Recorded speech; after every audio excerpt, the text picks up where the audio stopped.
ಬೇಸಿಗೆ ಅಬ್ಬರಕ್ಕೆ ನದಿ ಹಳ್ಳ ಕೊಳ್ಳಗಳಲ್ಲಿ ನೀರಿನ ಹರಿವಿನ ಪ್ರಮಾಣ ಕಡಿಮೆಯಾಗುತ್ತಿದ್ದು ನದಿ ಸಮುದ್ರದ ಸಂಗಮ ಪ್ರದೇಶದಲ್ಲಿ ಉಬ್ಬರ ಇಳಿತದಿಂದಾಗಿ ನದಿ ಸಮೀಪದ ಜಲಮೂಲಗಳು ಉಪ್ಪಾಗುವ ಮೂಲಕ ಕುಡಿಯುವ ನೀರಿಗಾಗಿ ಕಾರವಾರ ತಾಲೂಕಿನ ಕಿನ್ನರದ ಜನ ಪರಿತಪಿಸುವಂತಾಗಿದೆ.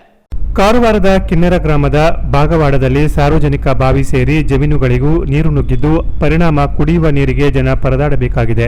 ಈ ಪ್ರದೇಶ ಕಾಳಿ ನದಿ ಹಾಗೂ ಅರಬ್ಬಿ ಸಮುದ್ರ ಸಂಗಮವಾಗಿರುವುದರಿಂದ ಇಲ್ಲಿ ಹಿನ್ನೀರಿನ ಜೊತೆ ಮಿಶ್ರವಾಗುವ ಸಮುದ್ರದ ಉಪ್ಪು ನೀರು ಈ ಗ್ರಾಮ ವ್ಯಾಪ್ತಿಯಲ್ಲಿ ಹಿಂದಕ್ಕೆ ಹರಿಯುತ್ತಿದೆ. ಕೆಲವೆಡೆ ತಡೆಗೋಡೆಗಳನ್ನು ನಿರ್ಮಿಸಿದ್ದರೂ ಕಾಮಗಾರಿ ಕಳಪೆಯಾಗಿದ್ದರಿಂದ ತಡೆಗೋಡೆಗಳೇ ತುಂಡು ತುಂಡಾಗಿ ಉದುರಿ ಬೀಳುತ್ತಿವೆ. ಇದರಿಂದಾಗಿ ಸಮುದ್ರದ ಉಪ್ಪು ನೀರು ನದಿ ಅಂತರ್ಜಲದೊಂದಿಗೆ ಸೇರಿ ಬಾವಿಗಳ ನೀರು ಉಪ್ಪಾಗತೊಡಗಿದೆ. ಶಾಶ್ವತ ಪರಿಹಾರ ಒದಗಿಸದಿದ್ದರೆ ಸ್ಥಳೀಯರು ಕುಡಿಯುವ ನೀರಿಗಾಗಿ ಸಂಕಷ್ಟ ಎದುರಿಸುವುದು ಮುಂದುವರೆದಿದೆ.